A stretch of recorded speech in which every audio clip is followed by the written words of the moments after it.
contando pra gente como é que foi essa experiência com Jesus. Você não vem de um lar cristão, religioso. Como é que foi seu crescimento? Cara, você vai me apertando o botão de ir mais rápido ou mais devagar aqui, tá? Tá bom, beleza. Mas eu cresci num lar, uma família incrível que me ama pra caramba, que sempre deram muito amor, né? E que é espírita, né, de certa forma, mas não um ambiente cristão, né? E nunca foi um super pilar, né, na minha infância isso, né?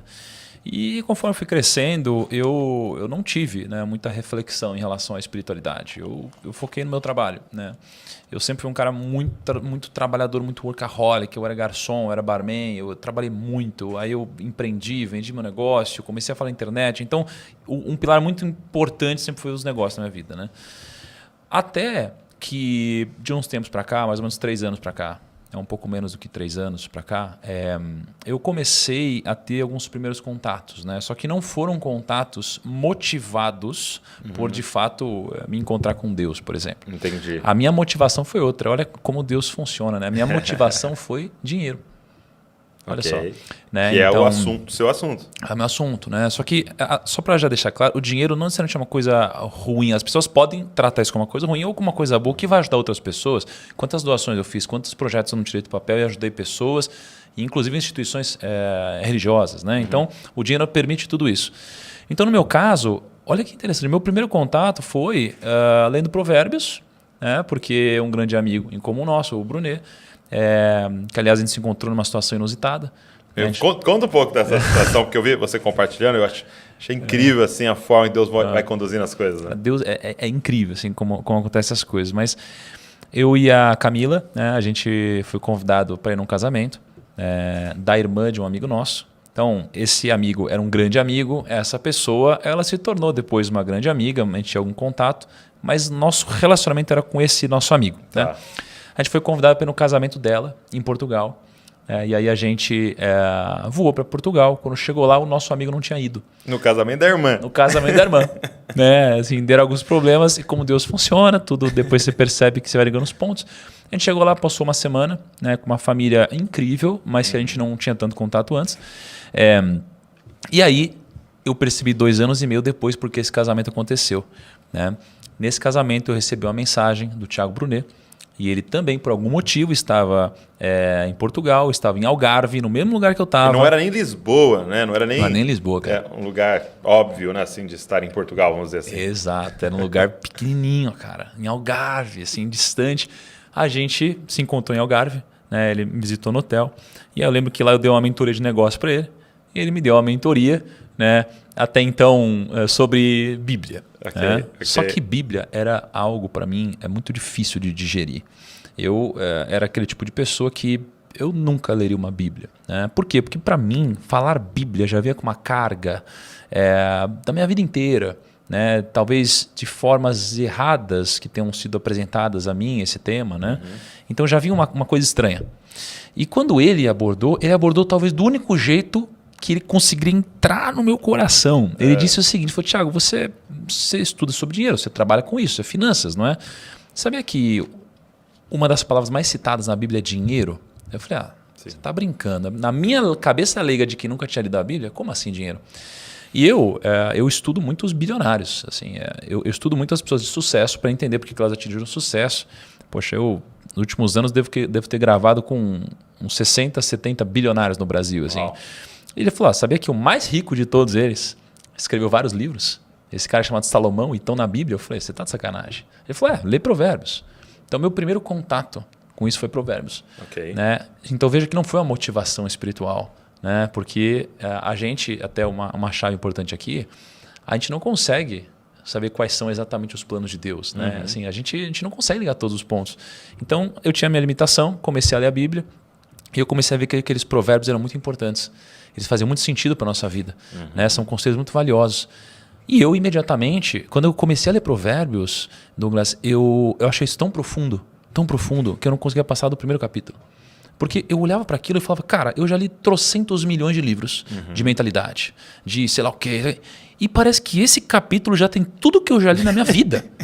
Eu relia, eu lia, relia.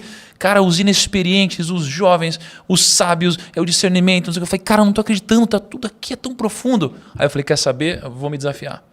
Aí eu tenho uma coisa que eu faço na internet, que geralmente eu faço lives dias consecutivos, de acordo com algum tema. E eu falei, vou lançar agora o desafio Provérbios. Então eu decidi, né, já que Provérbios eu descobri que são 31 capítulos, e eu estava no mês... Perfeito, né? Perfeito. Né? Eu não lembro qual mês que eu estava, mas tinham 31 dias. Eu falei, vou 31 dias seguidos falar sobre isso. Só que eu não tinha lido Provérbios. Então isso que é interessante, as pessoas não sabiam. Então eu lia Provérbios 1, e no outro dia eu falava sobre Provérbios 1. E eu ia fazendo isso. Entendi. Cara, e foi sendo bizarro. Assim, o meu descobrimento foi bizarro. Passaram os 31 dias. Cara, imagina que tinha dia que a gente tinha 50 mil pessoas ao vivo, 60 mil pessoas ao vivo. Foi uma coisa muito louca. Só que a ótica era negócios. Sim. Encontrar os princípios, as estratégias ali. Exatamente. E fazem todo sentido. Aí eu comecei a descobrir que a Bíblia é um manual, né, sobre como você deve viver. Pelo menos no meu caso. E aí, desde então, nunca parei de ler Provérbios. Todos os dias eu lia Provérbios. Né? Então, outro mês, dia 1, eu lia Provérbios 1, dia 2, Provérbios 2, e assim por diante. Então, tá? virou uma disciplina sua. Virou. E aí, a fama me deu acesso a algumas coisas que eu não tinha antes. Por exemplo, acesso a pessoas. Tá? E o acesso, ele é assim, é uma das coisas mais poderosas. E até depois, só indo para frente e voltando, cara, lendo um pouco da história de Moisés, poxa, uma das coisas que tornava Moisés um dos grandes líderes é que ele tinha uma coisa que os outros não tinham, o acesso. Então você vê que o acesso, ele é muito poderoso na nossa vida. E a fama me deu acesso. Tá? Por mais que eu tenha entendido que era por um motivo e depois descobri que era por outro, eu tive acesso a grandes líderes espirituais. Cara, eu estou sentado aqui na sua frente, você é um grande líder para mim também. Então, eu comecei a aprender dessas pessoas.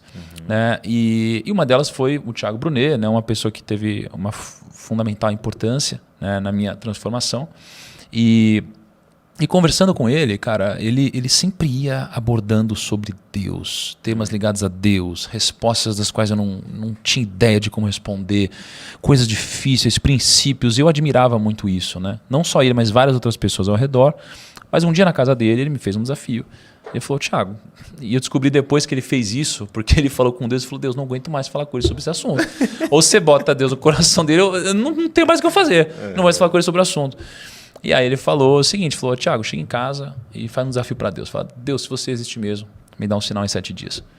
Né? E eu falei, tá bom. E aí eu cheguei, fiz isso, né? E de fato foi aí que começou o meu contato oficial, digamos assim. Né? Foi quando eu comecei a ter experiências sobrenaturais das quais eu tinha ciência que de fato eram sobrenaturais. Né? Eu pedi um sinal em 7 dias e veio no 8º, o que foi muito curioso. Né? E quando veio no 8º, né, pensando, refletindo, né, mais para frente, eu descobri que só veio no 8º porque, na verdade, Deus queria me mostrar, né, que ele existia, mas também queria mostrar que as coisas acontecem no tempo dele, não no meu. Que ele é soberano. Exatamente. Mas a minha motivação de fazer essa pergunta para Deus é porque eu estava lendo a Bíblia, né, e eu vi que em algum momento estava escrito algo como, e Jesus realizou um milagre, então essa pessoa aqui passou a crer. Eu falei, opa, peraí, eu sou essa pessoa, eu preciso ver para crer. Né? E aí depois de que isso aconteceu, eu vi o quão arrogante eu fui, né, ao fazer esse desafio para Deus, né, mas acho que fez parte do meu processo. Sim, com certeza. Né? E aí, enfim, depois disso, aí 1 bilhão de coisas começaram a acontecer. Né? Deixa eu te fazer um convite, dia 28 de maio, cara, 28 de maio, das 2 da tarde às 10 da noite, nós vamos ter a Lidere como Jesus, nossa conferência de Zascope para líderes. E vai ser no Brasil inteiro, porque ela é online e fora do Brasil também, né? E também ela é aberta para todo mundo, ok? Você que é líder, você que está chamado pelo Senhor para ser líder, você que está se desenvolvendo, queria te fazer esse convite, vai ser muito bom. Pedir para a galera colocar na tela aí quem vai estar, dá uma olhada nesse time aí, uma galera muito boa vai estar aqui com a gente ministrando e não perde por nada, ok? Nós vamos ministrar sobre a presença de Deus, como se tornar um lugar para manifestação da presença de Deus. Então, 28 de maio, eu espero vocês, vou deixar o link na descrição aqui.